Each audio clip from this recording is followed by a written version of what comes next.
Killdozer, 1974. There are few titles in the history of television horror that promise as much as Killdozer, and remarkably, the film delivers on every bit of its absurd, high-concept premise. Based on Theodore Sturgeon's cult classic novella, the story follows a construction crew on a remote island who accidentally unearth an extraterrestrial force that possesses a massive D9 bulldozer. What follows is exactly what you signed up for. A group of rugged blue-collar workers being methodically hunted across a barren worksite by a piece of heavy machinery that simply refuses to stop. The brilliance, or perhaps the sheer audacity, of Killdozer lies in its total commitment to the bit. There is no attempt to humanize the killer machine. It is a cold, mechanical, and unstoppable force. Jerry London's direction leans into the isolation of the setting, using the vast, empty landscapes and the lumbering, deliberate pace of the bulldozer to build a unique sense of dread. It transforms the most mundane of construction tools into a terrifying, lumbering slasher, creating a tension that is rooted in the helplessness of the characters when confronted by something they cannot reason with, shoot, or outrun. While it is undeniably a product of its time, complete with the dated wardrobe, 70s-style dialogue, and the deliberate pacing of a mid-70s movie of the week, there is a strange hypnotic quality to the film. It represents a brief, beautiful moment in genre history where a network executive could greenlight a movie about a haunted tractor and treat it with a straight face. For those who appreciate the nature runs amok subgenre, even when the nature is a hunk of yellow steel, Killdozer is an essential, iconic slice of 1970s weirdness that remains unmatched in its singular, uncompromising premise. Crowhaven Farm, 1970. A couple inherits a remote New England farm and moves in, hoping to save their struggling marriage and finally start a family. Shortly after arriving, the wife begins experiencing terrifying visions of a 17th-century witch trial. The locals are strangely cold, and a young girl they adopt, who seems to know far too much about the property, begins to drive a wedge between the couple. As the wife's nightmares intensify, she uncovers a horrifying truth. She is the reincarnation of a woman who falsely accused her neighbors of witchcraft centuries ago to save her own life. Directed by Walter Grauman, this ABC movie of the week is a masterclass in paranoid folk horror.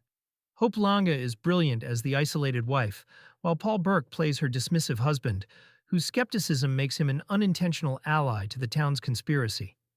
The supporting cast of locals creates a palpable sense of small-town hostility, making the farmhouse feel like a beautiful prison.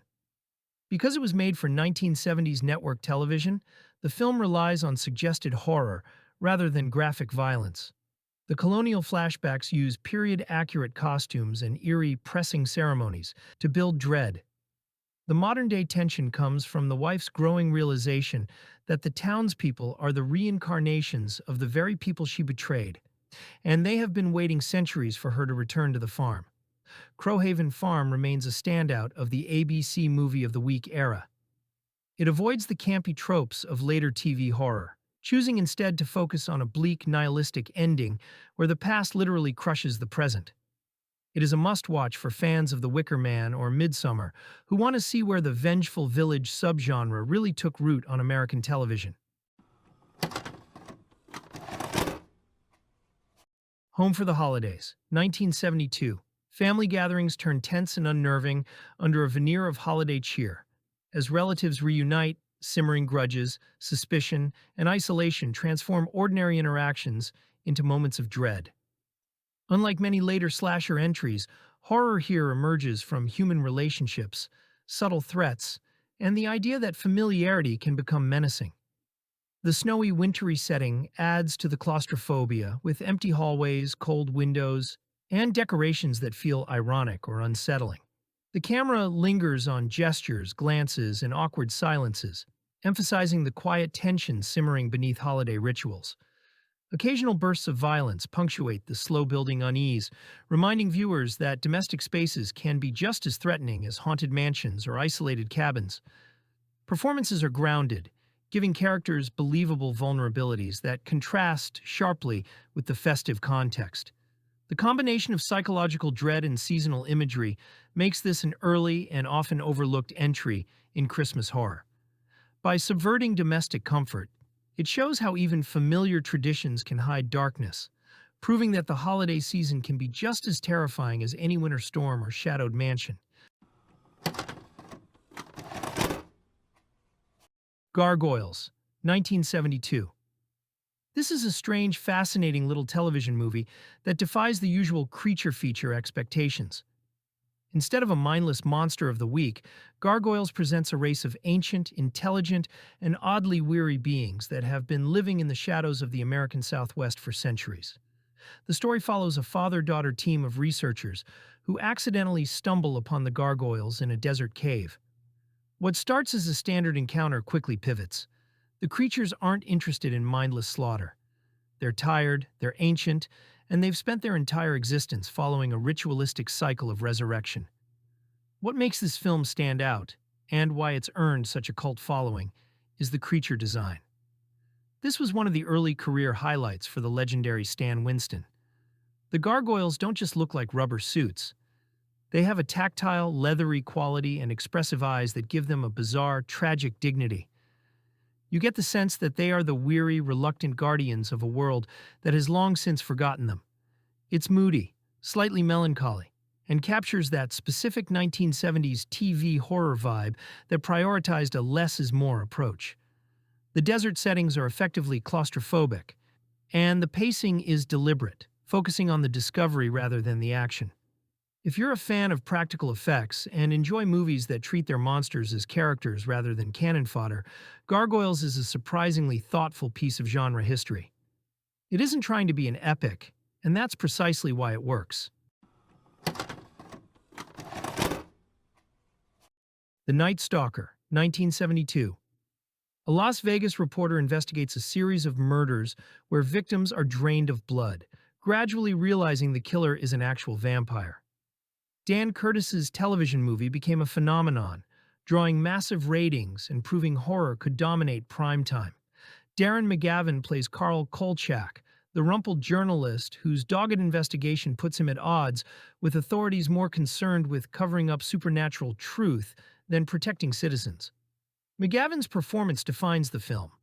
Cynical, persistent, delivering sardonic narration that makes Kolchak feel lived in rather than heroic. He's a working-class reporter chasing truth even when it costs him everything. The vampire, played by Barry Atwater, is genuinely frightening. Not romantic or seductive, but monstrous predator with superhuman strength. Richard Matheson's script balances procedural investigation with mounting horror, treating the vampire as solvable problem requiring research and methodology. Curtis shoots Las Vegas with documentary-like attention to actual locations, the city's glittering facade hiding predatory darkness. The confrontations between Kolchak and the vampire are staged with real tension, emphasizing the creature's physical superiority. The Night Stalker's success led to sequel The Night Strangler and eventually a television series, establishing template for investigative horror that influenced The X-Files and countless others. It proved television horror could be genuinely effective and commercially successful. All the Kind Strangers, 1974. This is a haunting, often overlooked made-for-television gem that perfectly encapsulates the evil children subgenre with a Southern Gothic twist. Directed by Burt Kennedy, the story follows a wandering photographer who only to be taken to a remote farmhouse where he discovers a group of orphans living entirely on their own. What begins as a seemingly idyllic setup, children maintaining a household in the absence of adults, slowly curdles into a nightmare, as it becomes clear these orphans are kidnapping passing motorists to force them into becoming their new parents. What makes this film so effective is its restraint. It doesn't rely on excessive gore or supernatural tropes. Instead, it leans into the uncanny, unsettling power of the children's collective pseudo-familial behavior. They are polite, articulate, and deeply damaged, viewing their kidnapping scheme not as a crime, but as a pragmatic necessity for their survival. The film masterfully exploits the fear of the innocent child, creating an atmosphere where the politeness of the captors is far more terrifying than any overt violence. For viewers who appreciate psychological horror that prioritizes unease and social subversion over jump scares, this is a masterclass in tone. It manages to feel both like a warm, rural drama and an encroaching, inescapable nightmare. The performances by the young cast are remarkably unnerving, providing a chilling look at a world where the natural order has been inverted. It remains one of the most compelling, creepy kid stories of the 1970s, proving that sometimes the most effective horror is found in the quiet, desperate logic of those who have been left behind by society. Something Evil, 1972. Long before Steven Spielberg was the undisputed king of the summer blockbuster, he was a director for hire in the television trenches, and Something Evil remains one of the most intriguing artifacts of his early career. The plot follows a young couple who move into an old farmhouse in the Pennsylvania countryside, only to discover that the property harbors a malignant, unseen force that seems particularly interested in their children. It is a quintessential piece of 1970s suburban Gothic, tapping into the era's pervasive anxiety about the safety of the traditional American family unit. What makes this film notable isn't necessarily the strength of its scares, but the undeniable polish Spielberg brings to a restrictive TV movie budget. He uses the camera to transform a mundane domestic setting into a labyrinth of shadows and dread, employing unconventional angles and tight framing to suggest that the evil is lurking just out of sight. While it lacks the spectacle of his later creature features, the film is anchored by a genuinely committed performance from Sandy Dennis, whose increasing desperation as a mother fighting against a supernatural possession provides the emotional stakes necessary to sell the premise. The film serves as a fascinating precursor to themes Spielberg would explore throughout his filmography: the fragility of domestic tranquility and the terrifying prospect of losing a child to unseen external forces. While it is certainly a product of its time, featuring the slower, methodical pacing characteristic of network television thrillers of the era, it succeeds as a masterclass in atmospheric buildup. For the viewer, it is an essential watch to see a legendary filmmaker learning how to weaponize the mundane and make the suburban home feel like the most dangerous place on earth. If you're enjoying the video so far, take a second to like and subscribe, and let us know your favorite in the comments. Now, let's keep going. Someone's Watching Me, 1978. Imagine John Carpenter turning Hitchcockian suspense into a primetime thriller. Stylish, shivery, and surprisingly sharp for television. Someone's Watching Me begins innocently. Lee Michaels moves into a high-rise apartment in Los Angeles, stepping away from all she's known for a fresh start in TV directing. The scenery is sleek, the daylight feels false, and something in the air whispers, "Not everything's as it seems." Soon Lee starts receiving anonymous phone calls, odd gifts, and letters announcing a free vacation. Her apartment doesn't feel private, her new job doesn't feel safe, and each detail, an unlocked door, a flickering light, a strange noise, feels amplified, like the walls themselves are watching. The stalker is closer than she thinks, peering through her windows from across the courtyard with a telescope, singular in his obsession, eerily calm in his stalking. Carpenter leans into look and mood over jump scares, using panning shots of towering buildings and peek-through framing to make the city feel claustrophobic even by day. Lee's world is both glamorous and dangerous. She's pulled between the masculinity of her male co-workers' advances, the fierce friendship of Sophie, and the encouragement of Paul, an appealing outsider who may be the only one to see how deep her peril goes. When the authorities offer little help, Lee refuses to cower. She pushes back against invisibility, tracking the messages, confronting the apartment inspector, refusing to be frightened into silence. And in that tension, the film reveals its strength. A smart, stylish heroine standing up to a faceless predator, her every tense breath framed in Carpenter's precise, bulb-lit shots. Someone's Watching Me may not have the famous name-brand impact of Halloween, but it's a compelling, quietly vicious thriller that thrives in shadows and LED glow. It's the lost Carpenter gem that belongs on your shelf if you love slow-burn paranoia, smart female protagonists, and a stalking story that feels dangerously real. Moon of the Wolf, 1972. If you're looking for a film that feels like a dusty, atmospheric episode of a late-night detective show that took a hard left turn into supernatural horror, Moon of the Wolf is your pick. Set in a remote, rain-soaked Louisiana bayou, it skips the werewolf in the big city tropes to deliver something grittier and, frankly, more melancholic. The setup is classic noir.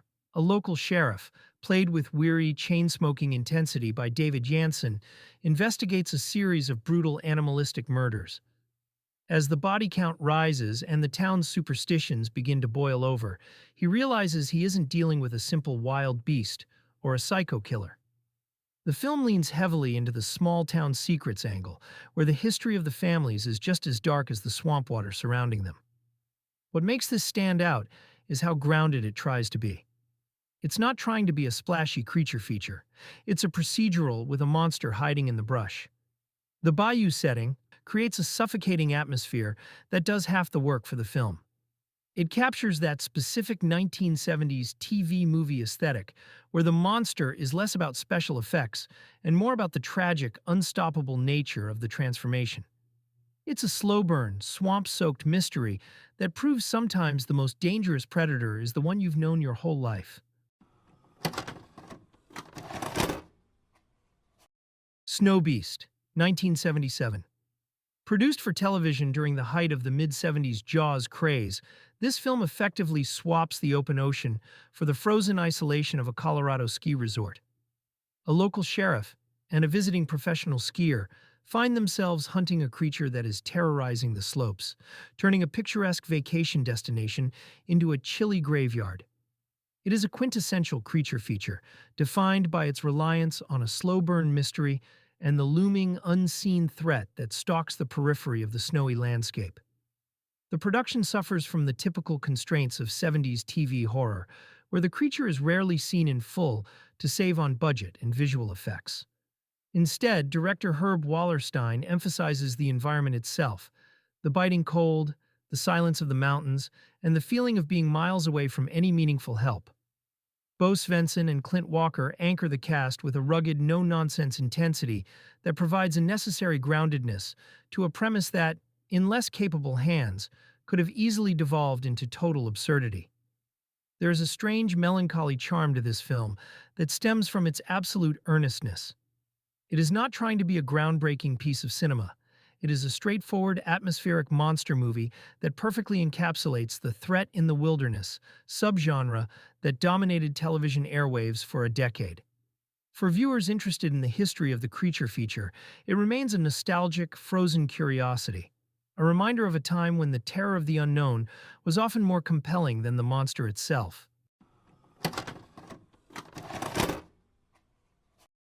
If you love discovering forgotten horror and cult cinema, hit that like button and subscribe for more deep dives into the films time forgot. Thanks for watching, and remember, always be kind and rewind, because every movie is someone's favorite.